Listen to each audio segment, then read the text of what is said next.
జీవితాంతం పనిచేస్తూనే ఉన్నాడు కాబట్టి ఆయనంతటి ఆస్తికుడు ఇంకొకడు లేడు.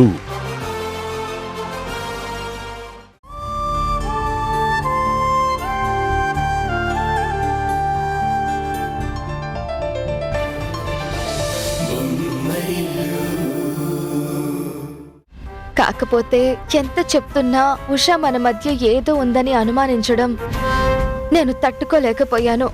ఆ మాటలకి మనసులో బాధ కోపంగా మారి నేనే లిమిట్స్ దాటి సీరియస్ అయ్యాను. అందుకే నన్ను కొట్టింది. ఇంత జరిగినా నీకు ఉషా మీద కోపం రాలేదా? లేదు, సాటి ఆడదానిగా ఆ కోపాన్ని నేను అర్థం చేసుకున్నాను. అయినా నా బాధ నన్ను కొట్టినందుకు కాదు. మీరే దేవుడిగా నమ్మే ఉషా మిమ్మల్ని ఎలా అనుమానిస్తుంది అని.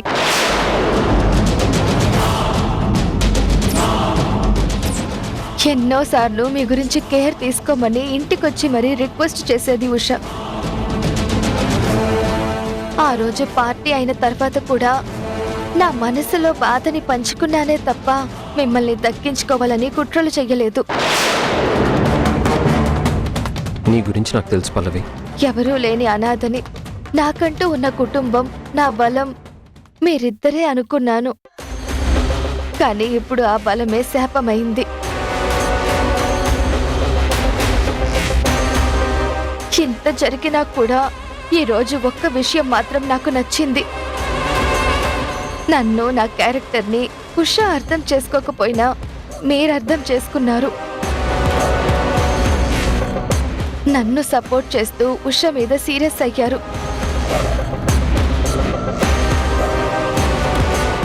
ఉషా ఒప్పుకున్నా ఒప్పుకోకపోయినా ఒక్కటి మాత్రం నిజం, మీ మనసు కేవలం ఉషకి మాత్రమే సొంతం. నా జీవితంలో నేను చూసిన గొప్ప ప్రేమ జంట మీది. అలాంటి మీ మధ్య అడ్డుగోడలా మారడం నిజంగా నా కర్మ.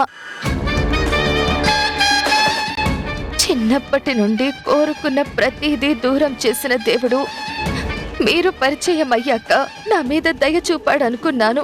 కానీ ఒకేసారి ఇంత పెద్ద గాయాన్ని వరంగా ఇస్తాడని కలలో కూడా ఊహించలేదు. పల్లవి ప్లీజ్, ఇంకేం మాట్లాడొద్దని చెప్పాను కదా. సమస్యని అర్థం చేసుకున్నావు, అది చాలు. ఏడ్చే కొద్దీ బాధ పెరుగుతుంది కానీ కన్నీళ్ళాగవు, కష్టాలు తీరవు. సరే, తలనొప్పిగా ఉందని చెప్పావు కదా, కాసేపు రిలాక్స్ అవ్వు. నేను కాఫీ తీసుకొస్తాను.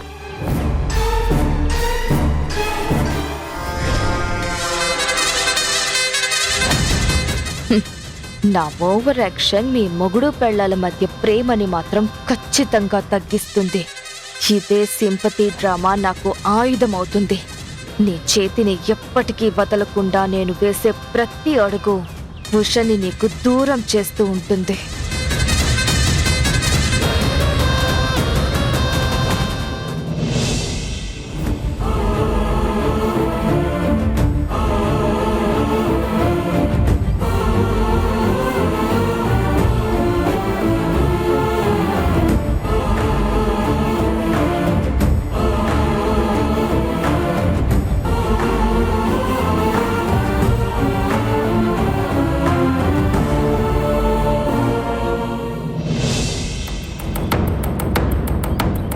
పల్లవి, కాఫీ. థ్యాంక్ యూ కిరణ్ గారు.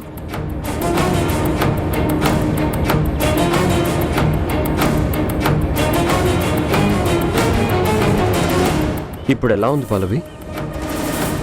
ఇంతకు ముందుతో పోలిస్తే ఇప్పుడు కొంచెం బెటర్.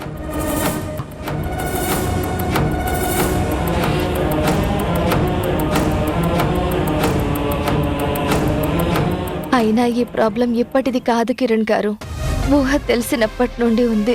ఇంకా చెప్పాలంటే ఈ రోగం శరీరాన్ని కాదు, మనసుది. కష్టాలు పెట్టడం ఇష్టపడే ఆ దేవుడు గిఫ్ట్గా ఇచ్చింది. ప్రతి దానికి దేవుణ్ణి బ్లేమ్ చేయొద్దు పల్లవి.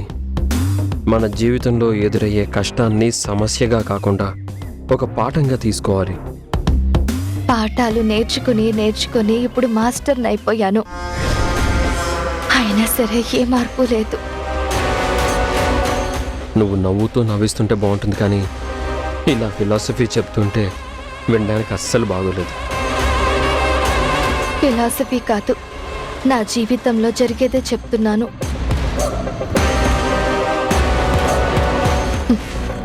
నా లైఫ్ ఎప్పుడూ ఇంతే. బంధాలైనా ఆనందాలైనా అన్నీ అందినట్టే ఉంటాయి. అమ్మయ్యా అని రిలాక్స్ అయ్యేలోపు వెంటనే దూరం అవుతాయి. ఇప్పుడు ఏది దూరం అవ్వలేదు. నువ్వు చిన్న విషయాన్ని పెద్ద చేసుకొని బాధపడద్దు. ఏదో నాకు ధైర్యం చెప్పడానికి ఇలా అంటున్నారు, కానీ ఉషా మనసులో నా మీద ఉన్న మంచి అభిప్రాయం దూరం అవ్వలేదా? నా క్యారెక్టర్ గురించి బ్యాడ్ ఇంప్రెషన్ రాలేదా? అలా ఏం జరగదు. ఉషా కోపంలో అలా మాట్లాడింది. కోపం తగ్గిన తర్వాత తను ఖచ్చితంగా ఆలోచిస్తుంది. చేసిన తప్పేంటో తెలుసుకుంటుంది. ప్లీజ్ కిరణ్ గారు, ఉష నా విషయంలో తప్పు చేసిందని మాత్రం చెప్పొద్దు. అదంతా నా తలరాత.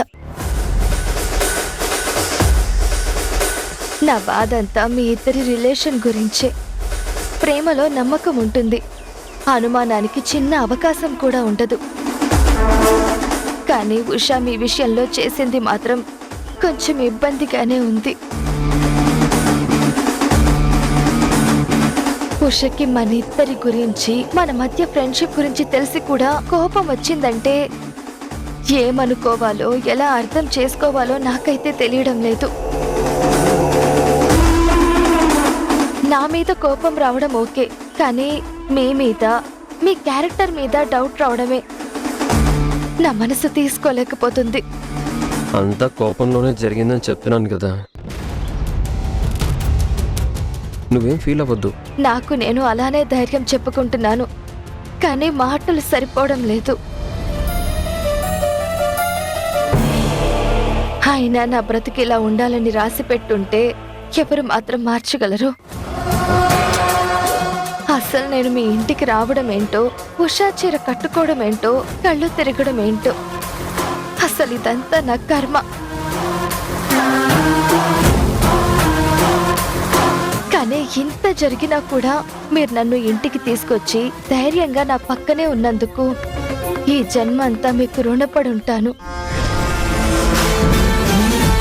మిమ్మల్ని ఎవరు నమ్మినా నమ్మకపోయినా, మీతో చివరి వరకు ఎవరున్నా లేకపోయినా నేను మాత్రం ఉంటాను.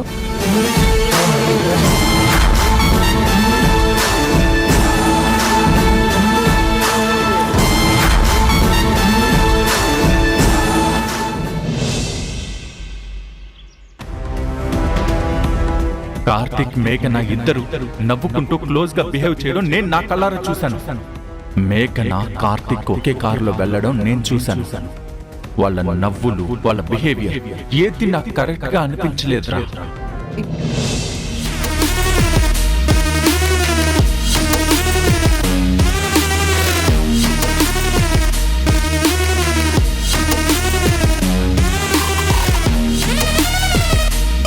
మొహం మార్చుకొని కూర్చున్నాడంటే గొడవ పడ్డానికి రెడీగా ఉన్నాడనమాట. బా, ప్రతిరోజు ఇదొక టార్చర్ అయిపోతుంది. సంజయ్, భోంచేసావా?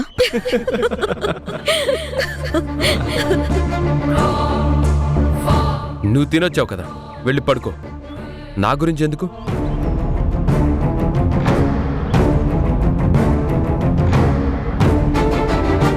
ఏమైంది సంజయ్? ఈ మధ్య ఎందుకలా డిస్టర్బ్ గా ఉంటున్నావు? నా మీద కోపం చూపిస్తున్నావు. దానికి కారణం నువ్వే, నీకు తెలీదా? అది నాతో చెప్పించాలని అడుగుతున్నావా? ముందు నేనేం చేశానో అది చెప్పు. తప్పైతే సారీ చెప్పి కరెక్ట్ చేసుకుంటాను. కార్తీక్తో నీ బిహేవియర్ నాకు నచ్చడం లేదు. వాడికి దూరంగా ఉండు. నా బిహేవియరా? అసలు నువ్వేం చూసావు? అతనికి దగ్గర అయ్యానని నీకెవరు చెప్పారు? మధ్యాహ్నం ఫోన్ చేసి నువ్వు అన్న ఒక్కొక్క మాట నా గుండెని ముక్కలు చేసింది. ఆఫీస్లో ఉన్నాను, నా ఎదురుగా కార్తీక్ ఉన్నాడు కాబట్టి నా బాధని కంట్రోల్ చేసుకున్నాను. కార్తీక్తో ఒక ఫ్రెండ్గా చనువుగా ఉంటున్నానే తప్ప నా లిమిట్స్ క్రాస్ చేయట్లేదు. నువ్వు అనుమానించే అంత తప్పు జరగలేదు, జరగదు కూడా. నాకు తెలిసిన ప్రపంచం, నా జీవితం కేవలం నువ్వే సంజయ్. ఈ జన్మలోనే కాదు, ఎన్నెన్ని జన్మలు ఎత్తినా నువ్వే నా భర్తగా రావాలని మనస్ఫూర్తిగా కోరుకుంటాను. వద్దు, ఈ సెంటిమెంట్ డైలాగ్స్ చెప్పి నాకు మెంటల్ ఎక్కించొద్దు. అంటే నువ్వు నన్ను నమ్మడం లేదు కదా? మాట్లాడు సంజయ్. నీకు నా మీద నమ్మకం పుట్టాలంటే ఏం చేయాలో చెప్పు. నువ్వు ఇలా బిహేవ్ చేస్తున్నావని, నా మీద డౌట్ పడుతున్నావని మా నాన్నకు తెలిస్తే ఎంత పెద్ద ఇష్యూ చేస్తారో తెలుసా? హెరాస్మెంట్, డొమెస్టిక్ వైలెన్స్ అని ఏవేవో కేసులు పెట్టి అరెస్ట్ చేస్తారు. అందుకే నువ్వు ఎన్ని మాటలన్నా ప్రేమతో మౌనంగా భరిస్తున్నాను. ఎందుకు భరించడం? ఇప్పుడే ఫోన్ చేసి చెప్పు. నాకు సపోర్టుగా మా అమ్మ నాన్న తమ్ముళ్ళు ఎవరు లేరు కాబట్టి అరెస్ట్ చేయించి శిక్ష వేయించడం కూడా నీకు పెద్ద సమస్య కాదు. అయ్యో సంజయ్, నా ఉద్దేశం అది కాదు. మంచి చెప్పినా కూడా నువ్వు అందులో చెడు వెతుకుతుంటే నీకేం చెప్పాలో నాకు తెలియడం లేదు. నేను చెడును వెతకడం లేదు. మంచి ముసుగులో నువ్వు నటించొద్దు. నటించడం ఏంటి? నిన్నటి వరకు మా అమ్మ నాన్నలకు అన్యాయం చేశావని నిందించావు. ఈ రోజు ఫ్రెండ్ లాంటి కార్తిక్తో నాకు ఛ! ఆ మాట చెప్పడానికే నాకు అసహ్యంగా ఉంది. అసలు నువ్వెలా ఊహించుకుంటున్నావు? నువ్వు ఇంట్లో నుంచి బయటకు వస్తే ఎక్కడ మన నాటకం వర్కర్స్కి తెలిసిపోతుందేమో అని భయపడ్డాను. కోట్ల విలువ చేసే ప్రాజెక్ట్ని మన కంపెనీకి తెచ్చినందుకు విశ్వాసం, కృతజ్ఞతతో కార్తిక్తో క్లోజ్గా ఉన్నానే తప్ప అంతకు మించి నేనే తప్పు చేయలేదు సంజయ్. ఇంత పెద్ద ఇంట్లో మనమిద్దరం ఉండడం వల్లే ఈ సమస్యలన్నీ. ఆ విషయం ఇప్పుడు తెలిసిందా? నేను చెప్పేది మీ ఫ్యామిలీ గురించి కాదు, మన ఫ్యామిలీ గురించి. మీ వాళ్ళు నా కడుపులో బిడ్డ మీద కుట్ర చేసి ఉండకపోతే నేనొక బిడ్డకి తల్లినై ఉండేదాన్ని. భార్యాభర్తలుగా మన ఇద్దరం మిస్ అవుతున్న ప్రేమని తల్లిదండ్రులుగా మనం ఆ బిడ్డకి పంచేవాళ్ళం. మన బిడ్డని ఆడిస్తూ ముద్దు చేస్తూ గొడవలకు కూడా టైం లేకుండా ఇద్దరం సంతోషంగా ఉండేవాళ్ళం. కానీ అన్ని దూరం అయ్యాయి. కాదు, వాళ్ళే దూరం చేశారు. నా బ్రతుకుని, మన భవిష్యత్తుని శూన్యం చేసిన వాళ్ళకి నువ్వు సపోర్ట్ చేస్తున్నావు. నా బాధని మర్చిపోయి నన్నే తప్పు పడుతున్నావు. ఇలాంటి బ్రతుకు నాకెందుకు? నా మీద నీకేదైనా కోపం ఉంటే ఈసారి మాటలతో కాదు, ఓ కత్తి తీసుకొచ్చి నీకు ఇస్తాను, పొడిచేయి. నా ప్రాణం పోతుంది, నీకు పీడ వదిలిపోతుంది. మేఘనా, మేఘనా ప్లీజ్, మేఘనా ఆగు, మేఘనా.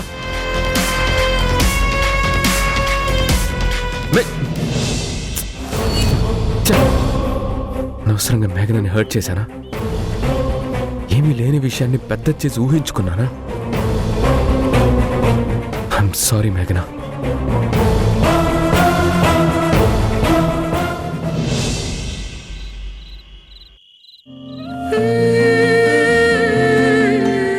మీ మూడ్ మార్చే పార్టీ అరేంజ్ చేశాను. ఇన్వైట్ చేయడానికి వచ్చాను. స్టూడియోలో పార్టీ అయ్యాక ఇద్దరం మా ఇంటికి వచ్చాం. మాటల్లో పడి టైం మర్చిపోయాం. ఇప్పటికే బాగా లేట్ అయింది. ఉషా మీకోసం వెయిట్ చేస్తుందని చెప్తే ఇప్పుడే బయలుదేరారు. తాగినా కూడా సేఫ్ గా స్టూడియో నుంచి కార్ డ్రైవ్ చేసుకుంటూ వచ్చేసాను. ఇప్పటి వరకు స్టూడియోలోనే ఉన్నారా? అవును, అక్కడి నుంచి వస్తున్నాను. దీని మీద పిఆర్ఓ అని ఉంది, పల్లవి పూర్తి పేరు. అవును, తన పెన్ను మీ జేబులోకి ఎలా వచ్చింది? గుర్తులేదు అంటున్నాను కదా ఉషా. మేబీ నువ్వు పాటలు బాగా రాయాలని ఈ పెన్ను కూడా అమ్మవారి దగ్గర పెట్టి పూజ చేయించి ప్రసాదంతో పాటు ఇచ్చిందేమో.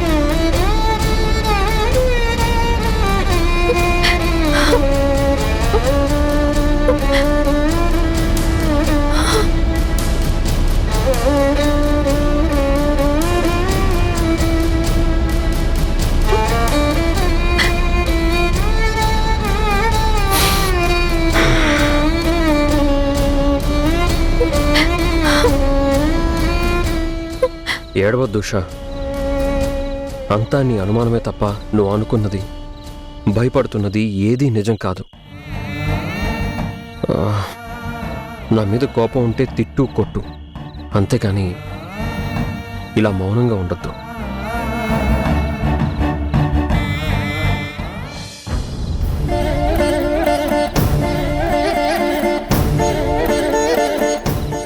మాట్లాడవా? ఏం మాట్లాడాలి? పెళ్ళాం ఏడుస్తున్నా పట్టించుకోకుండా ఆవిడ గారికి దెబ్బ తగిలిందని సహాయం చేసుకుంటూ తీసుకెళ్లారు. ఇప్పటి వరకు అక్కడే ఉన్నారు. నాకు బాధగా ఉండదా? ఏడుపు రాదా? నువ్వు కొట్టిన దెబ్బకి తనకి కళ్ళు తిరిగాయనే కదా హెల్ప్ చేశాను. మీరు కూడా నన్ను కొట్టబోయారు. మరి దాని సంగతి ఏంటి? నువ్వు మాట్లాడిన తీరు కరెక్ట్గా లేదు ఉషా. అనవసరంగా తనని బ్లేమ్ చేసావు. అందుకే కోపం వచ్చి చెయ్యెత్తాను. అసలు నువ్వు ఇలా రియాక్ట్ అవుతావని, ఇలా అనుమానిస్తావని నేను అస్సలు అనుకోలేదు. ఒక రాత్రంతా ఎవరూ లేని గెస్ట్ హౌస్లో ఇదే పల్లవితో ఉంటే నీకు అనుమానం రాలేదు. పల్లవి మీద నమ్మకంతో నన్ను పార్టీకి పంపించావు. తాగిన మత్తులో తనని ఇంటి దగ్గర దింపొస్తే నిజం చెప్పలేదని కోప్పడ్డావే తప్ప అప్పుడు కూడా అనుమాన పడలేదు. ఆ మంచితనం అంతా ఈరోజు ఏమైంది? నా మంచితనం నా మొగుడు మీద నమ్మకం మాత్రమే, అంతేకాని పర ఏడదొచ్చి చనువుగా ఉంటే చూస్తూ ఊరుకునేంత చేతకానితనం కాదు. పల్లవితో మిమ్మల్ని చూసేసరికి కోపంలో ఏవేవో మాట్లాడాను, కానీ నాకు మీ మీద అనుమానం కాదు. ఈరోజు పల్లవి ప్రవర్తన హద్దులు దాటిందనిపించింది. మీ ఫోన్ సైలెంట్ లో ఉండడం, గ్రేవీ డ్రెస్ మీద పడటం, స్నానం చేసి నా చీర కట్టుకోవడం, ఇవన్నీ నా అనుమానాలకి కారణాలు. పల్లవి పద్ధతి మంచిది కాదని చెప్పడానికి సాక్ష్యాలు. ఉషా,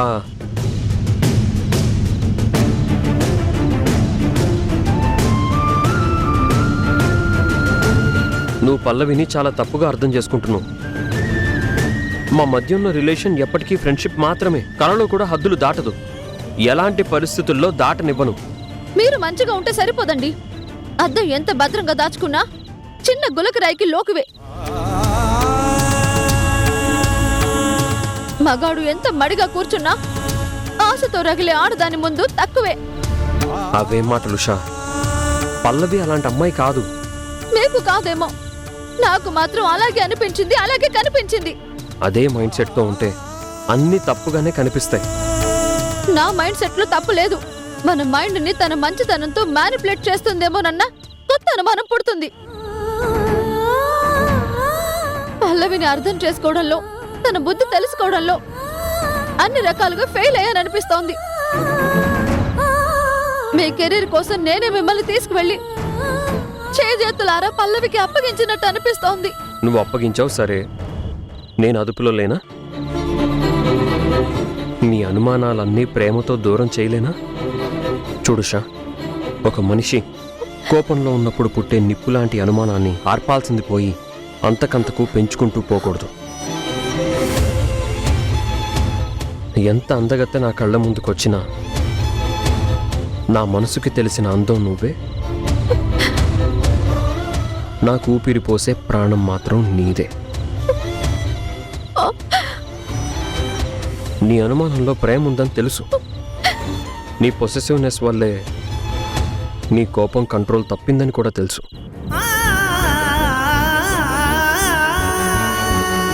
ఒక విషయం తెలుసా? భర్త మీద పిచ్చి ప్రేమ పెంచుకునే మీ ఆడవాళ్లతో ఇదే సమస్య. పరిస్థితుల్లో చిన్న మార్పు వచ్చినా ప్రళయం వచ్చినట్టు మీకు మీరే విధ్వంసం సృష్టించుకుంటారు. నిప్పు పెట్టిన చేత్తోనే నీరు పోసుకున్నట్టు ఆ కోపాన్ని కన్నీళ్లతో చల్లార్చుకునే ప్రయత్నం చేస్తారు. ఇంత క్లియర్గా అన్నీ వివరిస్తున్నా ఇంకా ఏడిస్తే ఎలాగా? ఇలా చూడు.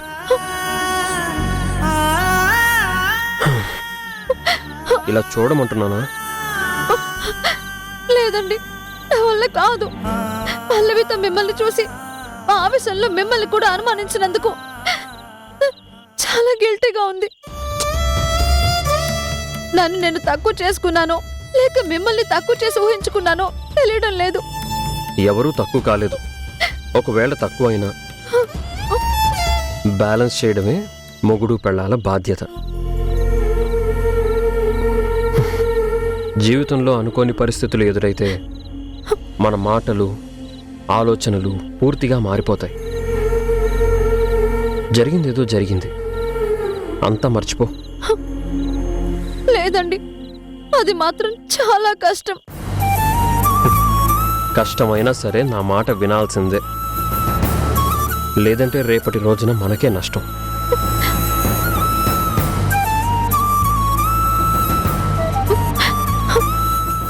సింపుల్గా నీ పాటల భాషలో చెప్పాలంటే, నువ్వు పాట రాసేటప్పుడు అనుకోకుండా ఒక చెడ్డ పదం పడితే ఏం చేస్తావు? అది కొట్టేసి వేరే రాస్తాను. ఎగ్జాక్ట్లీ, లైఫ్ కూడా అంతే. మనకి నచ్చని ఇన్సిడెంట్స్ని చెరిపేయాలి. బతుకు పాటని సంతోషంగా పాడుకోవాలి. ఒక్క విషయం చెప్తాను, జీవితాంతం గుర్తుపెట్టుకో. నాకు ఎంతమందైనా అభిమానులు ఉండొచ్చు, వాళ్ళు నా మీద ఎంతైనా ప్రేమను పెంచుకోవచ్చు, కానీ నా లిమిట్స్ నాకు తెలుసు. ఎవరిని ఎలా కంట్రోల్ చేయాలో కూడా నాకు తెలుసు.